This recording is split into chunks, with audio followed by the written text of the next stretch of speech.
Hello, everybody, and welcome into the Pigskin Project YouTube channel. And it's Monday morning, so we're talking everything that happened Sunday NFL recap. It's me, and I'm joined by Ben this time. We had a blast talking all about the games from the noon slate all the way to the Sunday night finale. Uh, if you like these videos, if you want to, support our channel, make sure you like, make sure you subscribe, and if you want to see the preview content that we do every single week, Wednesday, live on this YouTube channel, 9:30 Eastern, 8:30 Central. Again, it's right here. Sometimes on Ryan's Twitter, by the way. Just check it out. It'd be much appreciated. But let's get it. Let's get you into the recap video. All right, Chad. Obviously, we're here with Ben this time, as you heard in the intro. Let's start with Ben's Birds. Obviously, the Eagles 20, Chiefs 17. Another just muck it up game in the nicest of ways for the Eagles. Again, beating the 2025 Chiefs in a way that the 2024 Chiefs would envy in a way here. Um, I don't know about you, but that Kelsey interception kind of is the point of the game where Yeah. Mahomes hits him in the hands, bounces into Makuba, and Makuba doesn't just get tackled at like the one. He returns it for 40-ish yards. It sets up an Eagles touchdown. They never look back. Chiefs score 7, a few drives later. Tyquan Thornton shout out. But overall, man, it's another year with the Chiefs where this is gonna look like it's gonna look like this. It's pretty crazy. But let's talk about your winning team first. What did you see from your Eagles in this one? I mean, crazy good step in the defensive department from what you had saw last week. I mean, the defense last week was awful, but I mean, I don't know how much that is saying considering the pass catchers on this team. I mean, that was the big thing going into the Chiefs is just the lack of having like NFL level pass catchers, and it had shown throughout the entire game. I mean, as you said, even their most reliable guy put them in a very, very tough situation. But the defense showed out. They did their job. I mean, we had said it when we were recorded, looking to the preview that it was going to be a race to 20. And it sure, it sure as heck was a race to 20.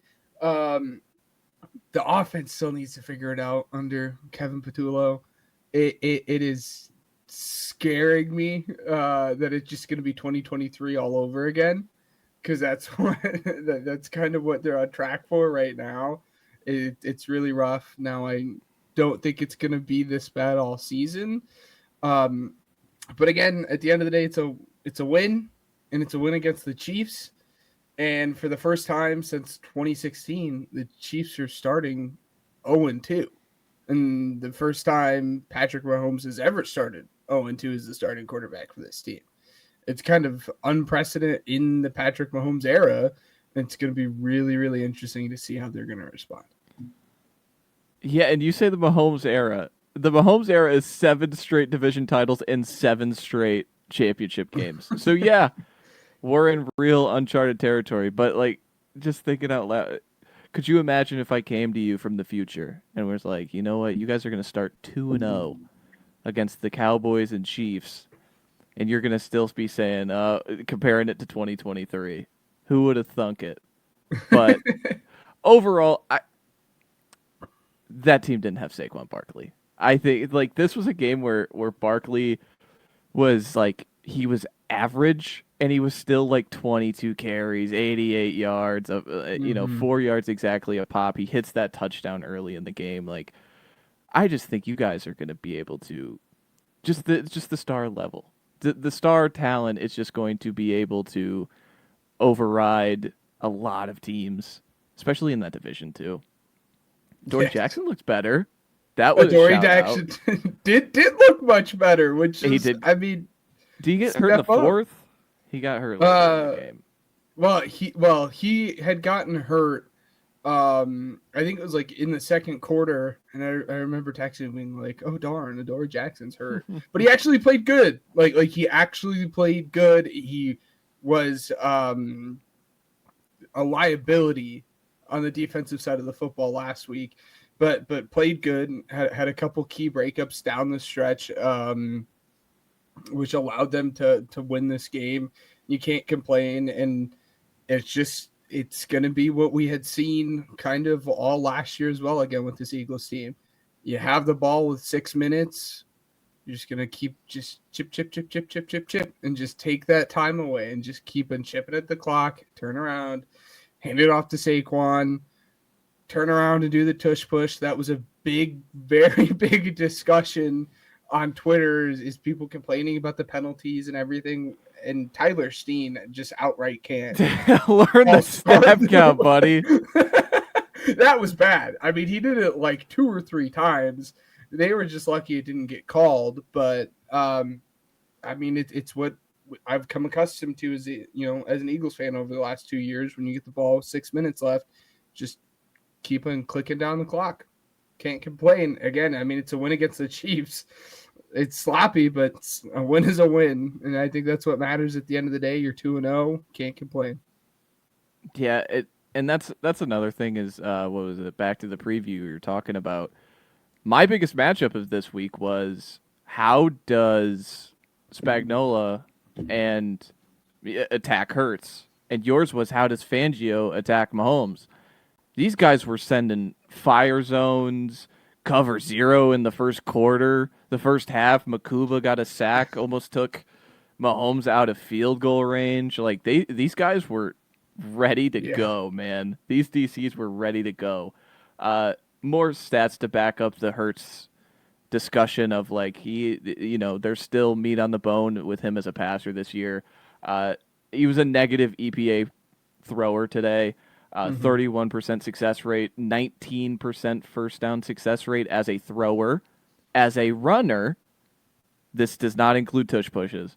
0.74 EPA and a 71% success rate. Once again, showing off his superpower. I mentioned the Kansas City offense and how it's just so condensed.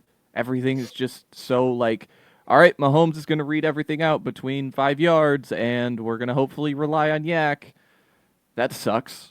I think it sucks as a football fan, and I think it holds them back as a real contender because they just can't do that again. I don't think they can. The O-line, I knew that would be a point of contention. Simmons kind of went in and out, I know, with an injury. For the most part, like, I don't know if it's the run game. I don't know if it's the running backs or if it's the blocking scheme with it all. But man, they're just like both. They're missing it. And again today, like relying on Pacheco and Kareem Hunt in 2025 is a tough ask. Pacheco was so explosive in his first year, and now it's just felt like it's only gone downhill since then. But all right, we talked about the game that everybody wanted to talk about but didn't have points. Let's talk about the game nobody wanted to talk about but had all the points. Giants 37, Cowboys 40. This is a very big I mean, 41 points in the fourth quarter. Brandon Aubrey makes a 64-yarder with like 5 to 10 yards to spare to tie it. And then they couldn't score in overtime. Russell Wilson throws an arm punt. I don't know if you were watching, Ben. And then you get into, like, is he going to kick it from 60 again? And then Dak has a super long scramble, gets him into field goal range. They win it off that. But what were your thoughts on the renaissance of Russell Wilson after I completely clowned him last week? Yeah, I mean, he looked – it was a night and day difference from what he had looked like last week to this week. But he was doing what a good quarterback should. I mean, when in doubt, he just said, F it. Malik Neighbors is down there somewhere. Let me just get the best player that's on the football field the ball as much as I possibly can. And I can't knock him for that. I mean, obviously the outcome didn't, work out to the way you had wanted, but it was pretty successful. And I mean, that 60-yard or 70-yard touchdown that he had was immaculate, and it was great. Russ actually looked good. Giants fans were clamoring, "Well, we want Jackson Dart. We want Jackson Dart." You One don't go weekend. out 1 weekend. You don't go out and get Russ just to bench him after one bad week. And this is, again, kind of why you don't do that. This is why you let him figure it out. He's a veteran. He's been in these situations. Give him time to adapt. And he adapted. Again, they lost, but he adapted, and he kind of showed what that old Russ was like. On the flip side of that, man, where would the Cowboys be without Brandon Aubrey? He saved them again. As you said, he got them into overtime. He ended up winning in overtime. He is a treat to watch, and that's saying something because he is a kicker. He has saved the Cowboys, butts numerous times over the course of the last 3-4 years, and he did it again. Because if the Cowboys start 0-2 with that second loss being against the Giants, the world would have been on fire for Cowboys fans. It would have been awful. So thank you, Brandon Aubrey, for that. One of the weirdest things is like I don't know if you had the same feeling. Maybe as an Eagles fan, maybe it's different. But like for me, I was like, he's jogging out there for a 64-yard field goal, down by 3, and I had like no doubt about it. He's gonna make it. Like Of that was course, yeah. it was insane for him to just do that, and then obviously still making a kick at the buzzer in overtime. Like that's no slight feat. But you were talking about neighbors, and I revealed this to you while we were talking before. Uh, Malik Neighbors on 13 targets today. Per target, 21 air yards down. Like, just an impressive feat to get that many targets downfield and create that much just overall downfield. It Mm-hmm. was a clear, like, I think this is why I always, like, I don't want to say always, but why I lean into some of these, like, failure, like the kind of failing head coaching term, because like Brian Dable could still scheme up a game where he's like, all right, Tyree Elam's on the field. We're going to attack him every single time. All right, Malik Neighbors, you're going to run down the field every single time. Russ, you're going to throw the moon ball. And it worked. And it worked in an outstanding way. And they somehow still lose. Russ broke his passing yards record, obviously. He had a 96th percentile average depth of target, and so that's any player, not just Russ's history. Dak hucked the thing around the yard, like that gets lost on it. Dak went 38 for 52, 361 yards, and 2 touchdowns and a pick. Like he was pretty good, and then they found a gem in Javonte Williams. This is back-to-back games where Javonte Williams is making a difference on the ground, something they did not have last year, losing Tony Pollard last year, and then obviously mentioning the shaky Cowboys secondary, because they don't have like an injury that they could hold back on, and like Trayvon Diggs is running out there, and it don't look good. But Jerry did the cavalry's coming in the form of Devian Clowney. Okay, we'll see. We'll see how that works. But let's move on to the next one that we want to talk about in the noon slate. Jaguars 27, Bengals 31. Obviously, I'm going to get ahead of it. Let's Joe Burrow. He's likely going to be out until December. That's what every major, reporter is saying out of Cincinnati. If Again, he gets everybody's surgery, yeah, if he gets the surgery, which I don't he know probably will. how. I don't know how turf toe heals on its own. Again, I'm not a doctor. I'm not claiming to be a doctor, but yeah, they got to. There was a lot of Twitter discourse during the Sunday night game about they got to change the name of turf toe, because turf toe is a monster. Like he was on the scooter by halftime with the little, like, what is it, where you put your knee on the pad on the scooter and you kind of just scoot Yeah. around, like I thought it was like, oh, he ankle spray, like he ankle sprayed. Nope, turf toe. So he's likely to be out. And Jamar Chase absolutely crushed me in fantasy by you of all people. How By could you me. do that? But what what part of this game intrigued you the most? I we had saw it 2 years ago. The big thing for me is Jake Browning's ability to step into this offense. And I mean, obviously, you're not going to play to the level that you would if Joe Burrow was in, because Joe Burrow is the top 5 quarterback in the NFL. But it's as seamless as you can get. And again, we had saw it 2 years ago when Jake Browning had took over for like the final 7 or 8 games of the season, and we had seen it again. It's just it is crazy to me. I mean, Jake Browning might be the best backup quarterback in the NFL. I mean, it's hard to be bad when you have these weapons around you, but I mean, That T Higgins touchdown? Yeah. that T Higgins. Well, and then the that UDFA, the one from Tinsley? Washington that they got. Oh my Tinsley? gosh, the Tinsley touchdown was great. There's also stuff that had happened during the Tinsley touchdown, which is funny to laugh at. Go and find that if you can find the clip. But that Tinsley touchdown was absolutely amazing as well. But the two things too, it goes back to the point that we have said forever and ever and ever and ever and ever. Joe Burrow, can we get this man some protection? Because you on the play that the turf toe happened, he was like stepping up in the pocket and then stepped off to the side and then stepped to the right. And he was just, it is a constant battle. This man is fighting for his life.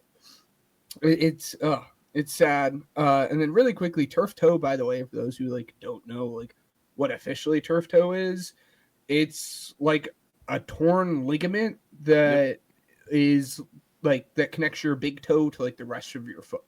So that entire ligament is just ripped in half. So yeah, I mean, again, it sounds like, oh, it's stupid, but it's breaking a ligament anywhere else in your body. It's gonna hurt, and it's you're not gonna be able to function.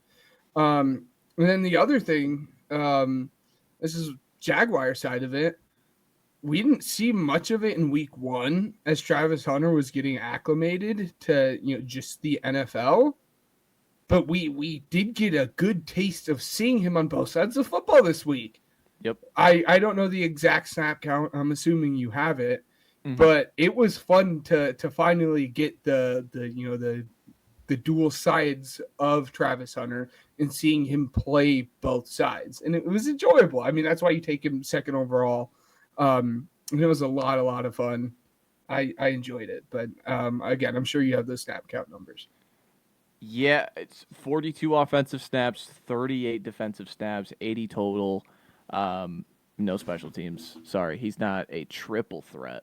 But no, what everyone's going to remember from his debut, I would say debut as a defensive player, really, full time, was that defensive pass interference down the right sideline with Yoshavash. Everybody's gonna remember that. I thought it was ticky tack. I thought you could have kept the flag, but again, I'm always on the side of the corner, so I'm not the person to ask. I'm kind of let the boys play. But overall, my biggest takeaway from this game is, good God, how many more of these am I gonna have to come on here and say, Trevor Lawrence, you're not good enough. This is a bad defense. This is not a good defense. And once again, the stat line was fine, but for the most part, the 2 turnovers and what they were, he missed some throws in the end zone. Some receivers missed some throws for him. Brian Thomas Jr. specifically had one where he ducked out contact. Deemy Brown had one where he dropped it in the end zone that ended up resulting in 3. But overall, man, it's just it's got to get better. And I continue to have this I want to believe that he is one of the 7 best quarterbacks in football, but it's just there's too much inconsistency within it all. And against another defense where I think it was manageable to have a great day, just like the Carolina one was, just came up short for me, and I didn't love that. And then, of course, I kind of teased it. Brian Thomas Jr. had a little there was some discourse about Brian Thomas Jr. and how he was ducking some contact and hospital Hospital balls balls. and yeah, I think he was doing that. It was pretty bad. I'm excited to see the all 22. I think we're going to see cut ups of that tomorrow. Really hit the timeline of like, oh, there's another one. There's another one.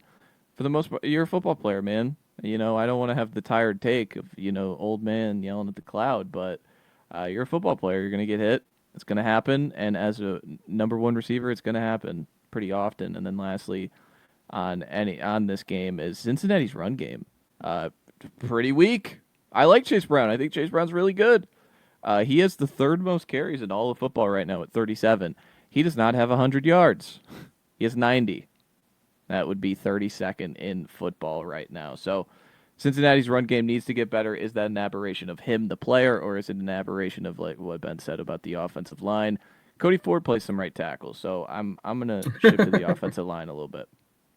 But we keep on keeping on. Let's go to Indiana. Talk about Indiana Jones. Am I right? Colts 29, Broncos 28. Before I ask you, Ben, we got to talk about that final drive sequence and how it ended before we get into anything else. So they drive down the field. Okay. 3rd and 6 at the 50. They get a 7-yard pass, and it's a first down. Denver has no more timeouts. They use their last timeout at 1:44. Shane Steichen ends up running 2 back-to-back run plays to Jonathan Taylor for a total of 3 yards. So they're sitting at the 40-yard line. They then call a timeout with 17 seconds. You're thinking 3rd and 7, let's push the ball down the field, see if we can get closer. No, he runs it again, and they lose 2 yards. So they call a timeout. All right, we're going to kick it on the last play of the game, down by 2. And then the kicker, Spencer Schrader, comes on. And not only is it wide right, it's from 60. So it doesn't even make the goal post. It lands on the O in Indianapolis on the end zone. And then, hold on, there's a yellow piece of laundry on the field, and it's leverage. And leverage ain't 5 yards. It's a personal foul, 15 yards. Spencer Schrader gets to drop back down on the field and attempt a 45-yarder now from the middle hash, and he drills it. Colts are 2-0. Broncos fall to 1-1. Very interested to see how the overall officials handle that one. I know people hate the leverage call. They described it in a pool, like the officials pool, where reporters ask them, and they said that they kind of pushed the right guard into the center, and that's not allowed. That's the rule. I don't know. Didn't affect the snap. Didn't affect the kick. So that's my personal opinion. But for the most part, back to the actual football of it all, and not just the finish. 12 out of the 15 Colts offensive drives have ended in scoring. The 3 that I missed is, I believe it's 2 turnover on downs, so 0 punts, and one of them is like the drive before half. Like the one play and then you go into half. So those are the 3 drives that they have had with Daniel Jones as the quarterback. Just unbelievable stuff, and also it made me think their owner stands on the sideline now. The daughter of Carly, the late great Mr. Irsay, and should every owner stand on the sideline to maximize results? I'm just saying. Some of the things to think about. Just saying. It's maximizing Daniel Jones. I'm just saying it. Everybody's thinking it. But Ben, what did you think about this game? Again, it's 2 weeks into the season. I don't want to, get in front of my bridges here. But I can. Are we gonna do this again? I mean, we saw it with Geno. He had his resurgence. We saw it with Sam Darnold, and not to the same extent as the other guys, but we saw it with Baker. Are we gonna do it with Daniel Jones? Like, it's It's crazy. It is actually mind-boggling, and this is something too that we had talked about. I've always been a Shane Steichen guy. I think it is crazy to say this, but wow, look what Shane Steichen can do when he has a competent quarterback. And the crazier and more shocking thing is that competent quarterback is Daniel Jones. I I never expected that. And again, we were all like shocked and in awe when Daniel Jones was named a captain and was going to be starting in front of Anthony Richardson. But I mean, is anyone surprised now 2 weeks into the season? I'm not. And we could talk about how awesome Daniel Jones was and how he's been over the last 2 weeks and everything too. But we would be remiss to not talk about Jonathan Taylor as well. I mean, we all knew he was one of the better backs in the league, but through the first 2 weeks of the season, he's looking like a top 5, maybe even top 3 back. Yep. And Jonathan Taylor is looking fantastic. He had like a 60-yard touchdown run. This Colts offense, again, now that they have a competent passer in the backfield, that, you're no longer getting these sacked boxes, which is now really allowing Jonathan Taylor to live up to what he was his first couple of years in the NFL to begin with. And it has been awesome to see this offense in a full go. And then me and you had talked about it. Bo Nix, he didn't look too bad through the first, 3.5 quarters or whatnot of the game. And we're like, okay, he was limiting the turnovers. So he's taking care of it. And then, well, he overthrew the football and, threw an interception and everything. But this game was just, it was a lot of fun. But, I mean, if you look at Bo Nix's passing chart, it's disgusting. This is another thing that we had talked about, before filming this. You look at his passing chart, and if you go from the 3 yards in front of the line of scrimmage and back, he had thrown 12 passes. So either on swing passes or screens. So 12 of his 30 passes, so a third, just over a third, are negative air yards for the most part. It's disgusting. He is just not pushing the football down the field at all. And the one time we saw him try to do it resulted in the interception. Mm-hmm. I'm not super excited about what we've seen through Bo Nix over the last 2 weeks of the football season. And I mean, he has 15 games left. I'm going to be interested to see how it goes. But again, there's not much excitement for the future from what he's shown thus far.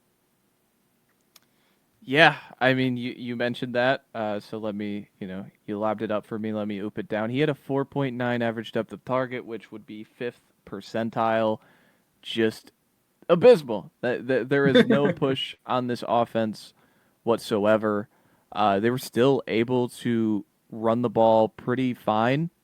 Dobbins is clearly, for, the fantasy heads, Dobbins is clearly the lead back, and it's not even close. With R.J. Harvey yet, and we'll see if it ever happens there. But you mentioned Nix's interception. His biggest issue is pressure and interior pressure, specifically one of the worst pressure to sack rates last year. He was god-awful under pressure last week. I think he was 2 for 7, 30 yards, 2 interceptions. So he has many completions to the other team as his own team under pressure last week. Still waiting for the total numbers on pressure this week, but his only turnover came against interior pressure this week. And then lastly, we got to talk about Daniel Jones. Is this just Daniel Jones now? Big picture, just not looking at the Broncos game, because this was a game I hyped up. I said going into it, this is going to be a defensive showdown. This is going to be a defensive battle, and if he's real, he's going to have to prove it against a real defense. And he was awesome. He was 76th percentile in EPA per play. He was 90th last week. And more importantly, he had a 10.1 average depth of target this week. So Daniel Jones is now, he's efficient and he's pushing the ball downfield. That doesn't happen. He didn't do that in the playoff game even against the Vikings, which is probably his best his career game got him paid in New York. So for him to be looking like this, and then, oh, by the way, you toss in, he's only had 2 sacks in his first 2 games. He had 3 40-plus yard passing explosives today. They had a 68-yard run from Taylor, you mentioned. Is this Daniel Jones now? And then where have I heard this before? You mentioned Baker, and you mentioned Geno, and you mentioned these Renaissance. What's a team that was uber explosive for 2 weeks, super efficient, and then kind of tailed off because the quarterback just couldn't sustain it? Oh, my Saints last season. So I'm just holding I'm enjoying it. I'm having fun with Indiana Jones. I love that it just rolls off the tongue like that. All right, but I'm not gonna make a decision on how I feel about Daniel Jones until week 8. Sorry, everybody. I'm not gonna be sitting here saying the Colts are Super Bowl contenders now. I like the defense. I like what he's been doing. I like all this good, and this is how we predicted it to happen. Is that if this was going to pop, it was going to be because the quarterback is just getting everybody involved, and these skill players are what is really carrying it. And then also Tyler Warren is so much better than I expected. I'll say that right now. Mm-hmm. He's been tremendous. But that's all for that one. Let's go on to Sunday Night Football before we take a little quick break. The Falcons 22, Vikings 6. J.J. McCarthy, after a sizzling start, NFC Offensive Player of the Week last year, shout out. He was awful today, in the nicest way I could say. He looked, once again, in the first half, mentally slow, more so than anything else. 5 first-half sacks against a pretty, shaky. I think that's the correct word to say, shaky Falcons pass rush. They're kind of makeshifting this together with a ton of rookies and young guys, and maybe this works by week 9, but for now it is shaky. But for the most part, he at halftime had a negative .46 EPA per play, which is 5th percentile, and that's adding in the explosive he had to Jefferson for 30-ish yards, whatever it was, to get into field goal range. I think it was more than 30 yards. So if he didn't have that extreme explosive that created 3 actual points, I couldn't imagine what it would have looked like at that point in time. And Michael Penix, you're not safe, buddy. You weren't much better. 27th percentile in EPA per play. His average depth of target was around 6. And the Falcons, they've had 6 red zone drives this season already. They scored one. They scored one today. There were 1 for 4 today, and obviously they scored that touchdown with Algier when the game was kind of already out of reach, and the Vikings let them score. The other touchdown drive was a drive in which they had 8 plays inside the 5-yard line against the Buccaneers. So, what do you need from your quarterback when you get into tight spaces? It gets condensed in the red zone. You need an accurate quarterback, and that's the one thing with Michael Penix I can't get on board with. And why I am so much lower is because I think just the accuracy, the buckshot accuracy of him just holds me back. It holds me back in NFL tight spaces and tight windows. But obviously, it could get better. They get the win today. Is there anything you want to add to this one? Because it was a mucky game we all want to forget that was on Sunday Night Football. Yeah. Well, really quickly too, I agreed on the Michael Penix stuff. I will say, again, it ended up being a fumble on Drake London's part, but it was a very nice throw on the Drake London fumble for him to throw it behind him to lead him away from the hit. Again, ended up in a fumble. Who cares at that point? And you had mentioned Falcons' shaky pass rushing, but I mean the rookies looked good. Both of them got a sack today. I mean, if they can continue to get half that production, it's going to be great for them. Given Will Fries went down, or not Will Fries, Ryan Kelly had went down in the game, but they were getting pressure on JJ all game long. I mean, when he had the solid pocket was when he was able to deliver that ball down to JJ going into half. But yeah, I mean, JJ just looked bad. He needs to get used to the pace of play a little bit more. They had said on the broadcast he needs to get used to it. He has 2 seconds to get the ball out and go, because he's just holding on to that thing. As much as we can talk about how bad, And I think that's the Vikings Michigan background. I think that's the Michigan, because there was so much like this guy's going to get open. Like we're running a left side curl 8 yards, stare it. Like I think the game is just fast for him right now, and for him, like he's not a second-year pro. He's a rookie in his second start, and the game just looks fast. And it's hard because every other rookie in this tense gets grace, because except him, because he's now acquiring a 14-win team who even got better in the offseason. So yeah, but it didn't want to cut you off, but just like the Michigan background.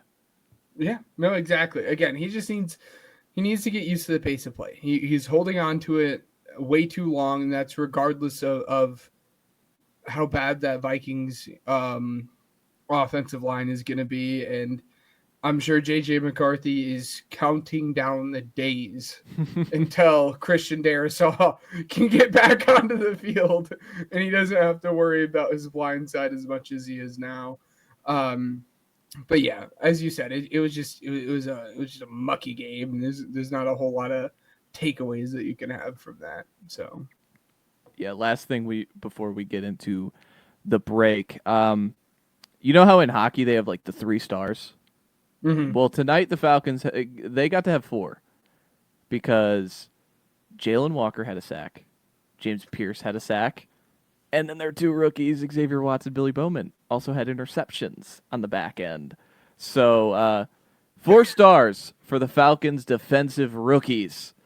They were tremendous in this game, and they put J.J. McCarthy in a box. But when we get back, we'll run through the other games, at a tighter pace than these first few, because these were the best games of the day. But stick around for the second half. Time out. Make sure you like, subscribe, comment, do all those things. It really, really helps us out. It helps push out the algorithm to so many different new fans of the channel. But I'll let you get back to the video. We are back, chat, to talk about the back half of the slate. Let's run through some blowouts. All right, let's get these out of the way. Browns, Ravens. The Ravens kind of dog-walked in the end. It wasn't so much in the first half. 11 of the 14 combined first half drives ended in what? Punts.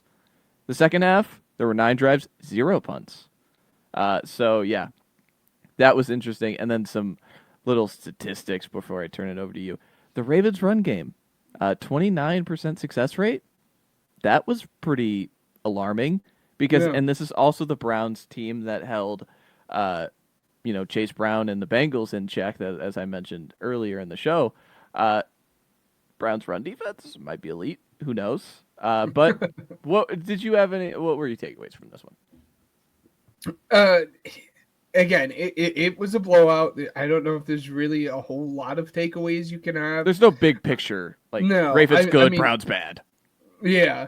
I mean, the 2 big things that had stood out to me was this week, especially compared to week 1, you're seeing Quinshon Judkins, work into the offense more.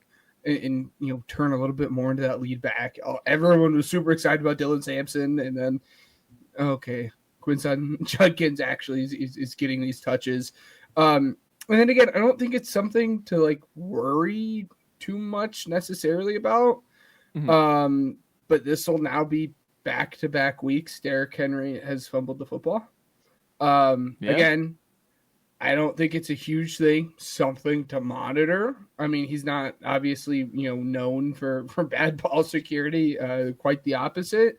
But just, my antennas are up just a little bit on him fumbling it a little bit. So that's it. Nope. We're in sports media, Ben. He's washed. It's over. Grow up. Let's move on to another one in Detroit. 52. by the Lions like they used to do with the Bears now head coach Ben Johnson. They do it to him today. Goff, incredible. 99th percentile EPA per play. It does not get much better than that. And his average depth of target was 74th percentile. He was 8 for 11, 241 yards and 2 touchdowns, throwing past 10 air yards. So this guy was just lobbing it downfield, and everything was open. I'm sorry, Bears fans. You have to deal with Dennis Allen now. I had to deal with it for 3 years. All right, he's and everybody. He's a great coordinator. He's a great coordinator.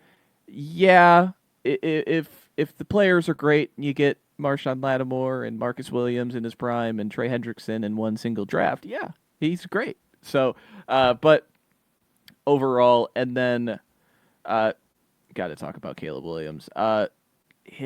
He felt shaky against pressure today, where he felt pretty decisive in the scramble game, I'll say, last week against Minnesota. Overall, that's some of the stuff where he drops his eyes to the rush. Al-Qadim Muhammad got in there. Marcus Davenport got a sack and then got hurt. That was a great shout out, by the way. Like, just for that to happen, I think he's fine, but that was stuff that I saw in New Orleans a whole lot. And then lastly, Rome Odunze. He had a one plus EPA per play for a receiver. He had 13 targets, so that's pretty rare for a receiver to be able to add that much EPA throughout a single game. But what do you have to add to this one, Ben? No, I mean, in terms of the Bears, I mean, you had said it. Really, I think the only positive takeaway from the Bears was that, Rome is finally looking like the player that you had drafted, as high as he did. And you hope to continue to see that as the season goes on. And then just the other thing, Isaac Tesla. My God, is he just going to be good for a catch like that every single week? I mean, he is so much fun. What is it? He has 2 catches this season. Did he catch them? Does he's 2 catches this season, and they combine 2 hands. Exactly, and both of the catch last week and the catch this week were both a whole lot of fun. I mean, again, I don't know how involved he's actually going to be in the offense early. In the season, but I mean, when he has been involved, he has made quite the impact, that's for sure. But yeah, if this is how it's going to be for the Bears, I mean, it is going to just be a very rough season for you guys. I am very, very sorry. And that's the other thing that I feel like they were preaching, bringing in Johnson, which I could have bought because of how buttoned up it felt like in Detroit, is that, like, it feels sloppy and incoherent, man. For 2 games against, pretty decent defenses, I'll give you that, and it gets easier. But, man, it looks rough. It looks rough right now for, a fan base that I think was sold.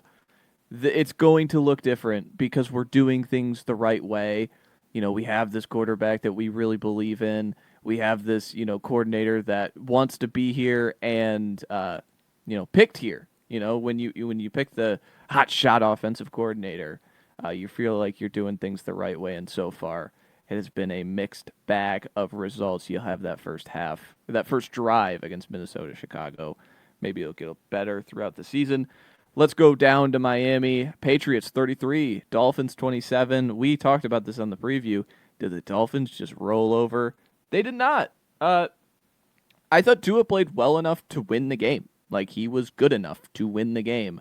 But overall, he throws that interception when they're trailing and marching down the field, so he gets kind of hit with the blame in this one. Again, I think it's like the Dolphins secondary, man. It's just silly. But let me hit on Drake May real quick, all right? Drake May's throw to Kayshon Boutte for that touchdown was incredible. His little pop to Ramondre Stevenson, in which he slides in the pocket, like that little shimmy to be able to create that, and then Stevenson rewards him with the monster yak gain. And then lastly, 96 percentile EPA per play. He was phenomenal. But Ben, what do you have? Yeah, I mean the reason that interception looks so bad is because of that still frame that's like Mm-hmm. floating around the internet. They're like, "Well, I can't believe you would have pushed the ball down the field when you had your swing route wide open." Well, yeah, it was, It's fourth down. fourth, fourth, fourth and 9. Well, when you look at it like that, it makes it a lot more, digestible. um, Again, as you said, I mean, the big thing was that Dolphins secondary. I mean, we had touched on it all offseason that it was going to be an issue, and it still is. I mean, it's worse than what I even would have thought going into the season, and it's going to be rough. And Tyreek Hill too. He's already getting frustrated. And we had mentioned about the Chiefs eating pass catchers. I wonder how long that. You said it. You said it. I said it. I wonder how long that's going to take. But again, it's going to be rough when the Dolphins defense is going to look this bad, especially when you had a decent 2-a-day too. So, but yeah, Drake May, we looking good, and then Buy the happy stock. to buy the stock. That's the takeaway from this game. Yeah, last two things, like, we got back-to-back return touchdowns. Malik Washington, shout out. And then My guy. what's the temperature check on the Dolphins higher up, specifically Chris Greer, the GM, and Mike McDaniel? Is it just like it's completely blazing, right? It's just Yeah, like they might be. Both of them might be fired by like week 5 at this point. I mean, it is. how much do they have to lose by to Buffalo on Thursday night for you to just like it's over? We're done now. You're fired by Monday. How much? I mean, it would have to be like the Dolphins and Broncos game from what was Okay. it 2 Okay. years ago. For me, for it to get to like the one, like it's done. It would have to be like that again. For those who don't remember, the Dolphins put up like 70 points on them or Yep. something. Yep. It would have to be that bad. But I mean, if it continues to sustain like it has the last 2 weeks, I would be shocked if either of them or both of them make it through the entirety of the season because it's bad. Yeah. I was lobbing it, seeing how you would hit it, but you can't fire a coach week 3. You just can't No. do it. So No. I agree with you, but there is a limit. Like if it is bad enough, I think they could make that decision. Let's go to MetLife where the Jets cooled off. They faced the Bills. Bills 30, Jets 10. This one was like the Bills. My first note is the Bills kind of jogged to the finish line here. James Cook, 21 carries, 132 yards, 2 touchdowns, including a awesome 44-yard run where he kind of like sidestepped, like back juked. You see in Madden and then stepped back and took it all the way to the house.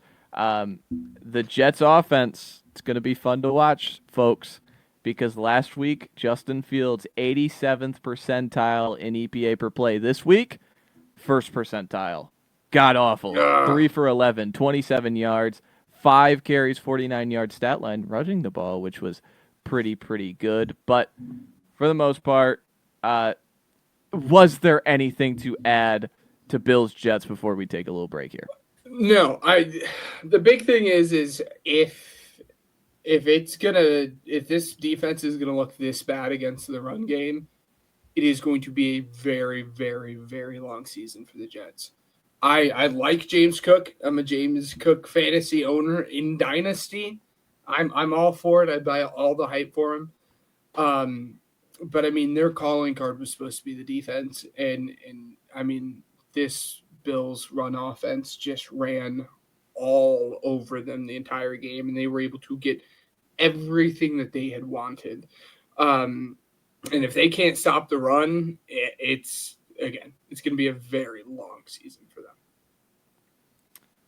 Couldn't agree more. All right, chat. We're going to take our final break and come back with the final 4 games of the Sunday slate. And we are back for the final 4-pack of the Sunday slate. Let's get into Seahawks 31, Steelers 17. I'm going to start with the losing team here first. Mm-hmm. Oh my God, are we really going to do this for 17 games with Aaron Rodgers? Uh, 3 for 11 today, 36 yards, 3 sacks, and an interception under pressure today. If you look at the passing chart on Next Gen Stats, uh, yeah, looks like Jets Aaron Rodgers, barely pushing the ball down the field. One of the quicker time to throws in football. And they were already a condensed offense because they lacked overall speed. They have Calvin Austin. DK's not running down the field like that anymore. Roman Yeah. Wilson was never advertised like that to run down the field. Their backs aren't like super duper explosive. Like I think Warren in space. Warren has a big chunk play today, but obviously not advertised as explosive. And with his play style of like it's quick game to the max, it just gets multiplied even more. And against these really good defensive game planners in McDonald, you are able to just swallow, just space, man. I thought it was imminent from the get go that it was like, yeah, the Seahawks are going to punish them, and Devin Witherspoon didn't even play. Like that, that was another add to this all. Like it just a crazy game. Overall, Kenneth Walker, 13 carries, 105 yards, and then you put into context on Next Gen Stats had 61% of his plays had 8 defenders in the box. That's pretty ridiculous. Shoo. And Charbonnet averaged less than a yard per carry in this game. So yeah, more Kenneth Walker, please. And then a very bizarre touchdown from Seattle in this game. My guy Caleb Johnson I have to roll my eyes somehow in his second career game. This was a guy who got 1 carry in his first game against the Jets, and now I think he's not going to get any carries. Maybe the rest of the season after it goes through his hands, lands in the end zone. He does not go over and get it after the kickoff, and Seattle jumps on it. 7 points the other way. It was a 3-point game. Like the game was still completely in reach at that point in time early in the fourth quarter. That was a problem. Just overall, like smacking your head, the meme where it pans and it's all the people smacking their heads. Like that was the Steelers today. But Ben, talk positively about the Seahawks, please. Well, a lot of it is the fact that they won despite of Sam Darnold today. Sam Darnold did not have a good game through 2 interceptions, but Mike McDonald and his defense really held up. I mean, that's why you go out and get Mike McDonald to be your head coach to begin with in the first place. And as you had said, they were making plays elsewhere outside of the offense. That was, a big thing. They got lucky that it was the Steelers. I'll say that. If this was any other team, I don't know if they win this game, but because it was the Steelers, the defense was able to will them to, this victory despite them having 31 points is just a blatant lie. I mean, again, obviously it says 31 points, but the offense just struggling. That being said, Torrey Horton, No, Torrey no, Horton, no, no. The other Torrey receiver. The other receiver. This is who I wanted to feed you. No, Torrey Horton. JSN Offensive No. Player of the Year train is here. All right? Yes. All right. We're marching it. Okay? Get on. Get on now. You can wave on. It's week 2. You guys can hop on now. But don't hop on at week 6 when this guy has a 175-yard game with 2 touchdowns. All right? I'm just saying, like, this guy he's an unbelievable, he's a target funnel. This guy is incredible. They're using him all across the line of scrimmage. He's had a major explosive in both games. This week he had a 43-yard bomb in one-on-one coverage. But yeah, last thing to say about it, is it panic time for the Steelers defense? Back-to-back games, they're giving up 30 points. Just, raising that overall issue of, hey, is the Steelers defense not going to be the Steelers defense this year with an old man Rodgers? That would be a problem. But last thing on this is Jalen Ramsey's still been pretty good. I'm glad they made that trade. Yes. But let's move on to the Rams and the Titans. This one It was Oh, it was yes. it was a slog for a little bit there. Uh, but for the most part, the Rams, in the end, the good teams came out of the halftime and they prevailed. Uh, but the number one note I had was the Cam Ward throw to Alec Manor in the end zone. He runs. This is third and goal, folks. He runs back to his like the 30-yard line, and then he runs back up the field and then hurls it cross body to Manor, who finds the ball, tracks it perfectly, and it's an over-the-shoulder catch for a touchdown. It was tremendous. The Cam Ward stuff has been phenomenal. Oh, and then I had to look at advanced metrics. Ward Oh, don't killed do their that. drives in this game. Their early down pass EPA per play was a negative 0.37, so first and second downs, with a 23% success rate. That's abysmal for like early down pass rate. Usually you can catch the defense off guard passing. Most of that is attributed to his sack taking right now. Again, it's his second game. So we're gonna figure it out. I think he's figuring out what he can and cannot get away with, and especially against the front, like Kobe Turner and Byron Young and Jared Verse. And he had a fumble on one of those early downs, so that again sways the EPA pretty bad. And then from the Rams side, Stafford looked pretty good. Devontae Adams looked pretty good. The run game is still iffy.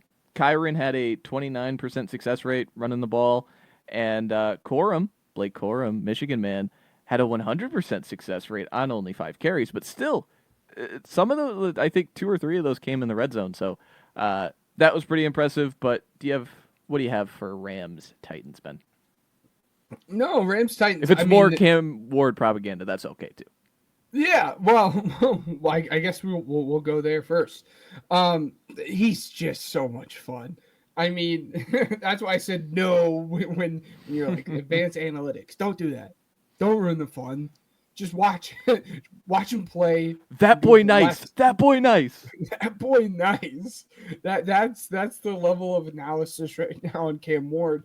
It was funny. I'd seen someone on Twitter. I wish I could give them credit for it, but they were like, he plays like Will Levis if everything that Will Levis was trying to do actually worked out. And I'm like, yes.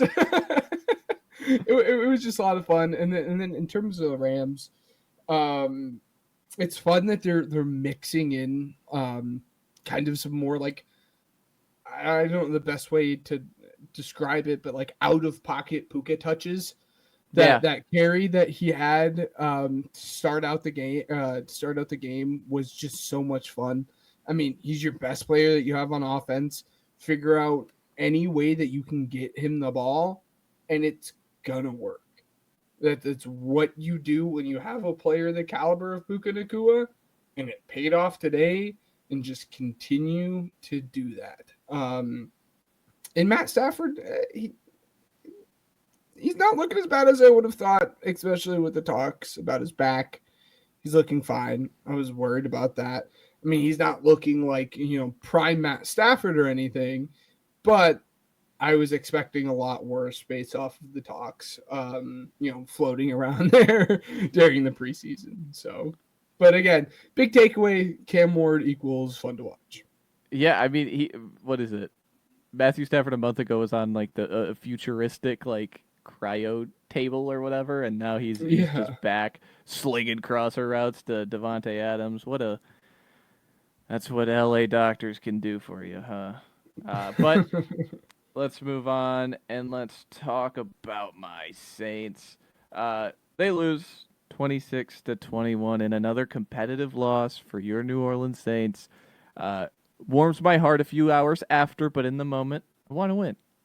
I'm in the heat of battle. I want to win, and especially losing to Mac Jones is something that you just don't want to face. Mac Jones had a touchdown throw to Jawan Jennings that was pretty sick, dude. That was pretty awesome. Mac Jones is the new. You think of like you think of Marvel and all the variants and in the what is it? All the different worlds that there are. The So Spider-Verse. yeah, like he's the new Nick Mullins. He's the new CJ Beathard, and dare I say, is he the new Jimmy Garoppolo? Do they have There Jimmy you go. Garoppolo still on the roster? But I just thought it was funny because Shanahan continues to pump out these like no athletic, no arm, white guy quarterbacks who just can have the day that Mac Jones had, over 250 yards, no interceptions, pretty good completion percentage. He was, the EPA per play was, pretty fine, like relatively in like close to 60th percentile if I'm not mistaken. So again, he just continues to pump these out. Christian McCaffrey, he's a nightmare. Like when you're watching him as the like on the other team, like a fan of the other team, he's a nightmare, man. There are so many times where he's split out wide, where I'm like, oh my god, he's going to cook that linebacker. I watch Pete Werner run over in coverage, and I'm like, it's man, oh god, and then like they score, and then overall there's not many big picture takeaways. The Saints likely still pretty bad. The Niners are likely still pretty good, even without their overall, the star talent on the offensive end healthy yet. But lastly, Spencer Rattler probably played his best game of his career. Yes. 25 for 34, a little over 200 yards, 3 touchdowns, and it was still 48th percentile EPA. So, like, there's still major room for improvement with him. I think that final play where Talise Fuanga just gets worked. I wonder if there's more to tell with his knee injury that kept him out of mostly of end of game last week and held him out of practice a little bit this week, but we'll see how that progressive. But overall, I think the Saints made the right decision with Rattler. He has looked pretty good for the first 2 weeks, and all it makes me think of is, oh, Will Johnson at 40. Why couldn't we? Why? We could have been Yeah. together. But do you see anything from this game? Yeah, you guys could have been together. That would have been great. And again, Spencer Rattler just needs to keep the games close, so you guys can just go out and take John Mateer next year. It's gonna Oh be my god. fantastic. This is the agenda that now I didn't even start this. It was Matt's brother who started this. This is the agenda that I will be pushing for the next, 16 weeks. But no, you had said it with Christian McCaffrey. He's just a demon. Like for my basketball fans out there, like I would have to imagine it is like guarding like 2017, 2018 Stephen Curry, the way he just is running around the field and like slipping like these screens and like that would have to be like my Yeah, and a week equivalent. ago, people were talking about like his Achilles just popped. He's done. No, he's not. He's fine. No, he's fine. Hey, that's what the German doctors will do for you, all right? And again, I'm going into this saying I cannot stress this enough. Brock Purdy is, without a shadow of a doubt, the better quarterback. But, I mean, this shows you how QB friendly that Kyle Shanahan's offensive schemes are. The fact that continuously, again, you had listed off, your CJ Beathards, your Nick Mullins, your Jimmy Garoppolo's, at one point your Brock Purdy's. For these guys to just continue to step in and just play good, play fine, play well enough to win is just a testament to the offensive scheme that Kyle Shanahan puts together. And it's props to him. So. Yep. I would call him coach of the year, to be honest. But we're still pretty early. If you get that, you get that. But let's hit the final one of the entire Sunday slate. The Panthers fall to the Arizona Cardinals 27-22. Bryce Young, generational stat pattern, man. He finished this game with over 350 yards. He had, multiple touchdowns, and everybody's going to look back on this game as this is such a plus game for him, and this is a step in the right direction. And then you understand that is the first drive of the game he fumbled, and then is the next drive after the fumble that turned into a touchdown. Like he threw it right at Baron Browning, and it was taken back, and Arizona scored off that one too. And just all of a sudden, they're just down 10-0 without the ball, starting at the second half. That was something. He was 56 percentile EPA, which was better than Rattler. Shout out. Except Rattler is the 150th pick from a few years ago, and Bryce is the first. So it's one of those weird things where I see so much similarities watching Rattler and then turning on Bryce Young, and then you just compare the past, of how they got here. And it's well, that's a big problem that he looks like Spencer Rattler to me. An 18th percentile average depth of target, so he was just, spraying it close to the line of scrimmage. But I'll give him some slack. They could not run the ball. Chuba Hubbard, I think, got 9 carries in this game for the most part. They had to completely abandon it. Rico Dowdle is not what he looked like in Dallas last year. I'll say that. And then hit on the Cardinals real quick before I swing it over to you. Cardinals had 7 total possessions. Pretty low. They still scored 27 points, so I don't think they were too upset about the lack of possessions. There was no new takeaways with the Cards offense. They leaned through McBride. They leaned through Connor in the run game. Benson's getting, trickled in as a receiving back and kind of change of pace guy. But overall, just a fun game. And then once you talk about your thoughts, I want to read how this game ended because that's how I want to end this episode. Yes, absolutely. If I'm going to be 100% frank, of all the games that had happened this weekend, this was the only game that I did not watch. I had no pull in this game. I purposefully did not watch this game. That's not true. I actually watched the fumble where 2 Panthers offensive lines had a chance to stop and recover that fumble, but neither of them actually did. And then immediately just said, I will not watch this game. It is not worth my time. So there's not a whole lot of takeaways that I can have. I don't want to be disingenuous and just spew out takes by looking at a box score. So that's all I'm going to say. And we really quickly too, actually, I lied. Kyler Murray, I mean, we've had a conversation. He's your baseline for NFL quarterbacks. He's going to be your average quarterback, 15, 16. From the box score, it looked like he played like that today. That's all they need to get from him, especially when you're going to be playing a team like the Panthers and the Saints. It's going to be really interesting to see what they get from him when they actually start playing good teams. At Niners next week. Exactly. So it's going to be interesting to see what it looks like when he actually has to do something. It doesn't just have to be the 15th best quarterback in the NFL to win the games. So we'll see. But if you want to know our thoughts, watch on Wednesday. Hell yeah. Last thing, I mentioned it. I want to read the final drive to you and all the people at home. So Bryce Young scores 2 touchdowns. So they're down 27-9. They score 2 long touchdowns. And then on comes the dreaded onside kick. They don't get the onside kick. They lose the game. But they do get the onside kick, Ben. Electric. All right. Now Arizona, the fans are kind of leaving their seats going, ooh, kind of antsy. The first 2 plays were incompletion, so we're on 3rd and 10. 3rd and 10 encroachment by Baron Browning, so 3rd and 5. Incomplete pass. 4th and 5. Bryce Young is then sacked for negative 29 yards and fumbles. It is recovered by Birch. The game is over. Except there's a defensive holding on Denzel Burke all the way across the field. All the way across the field at the top of the route on Teteroa McMillan. So they get a reset of downs. 1st and 10 in Arizona territory now. They run a 3-yard up, inside zone to Chuba Hubbard.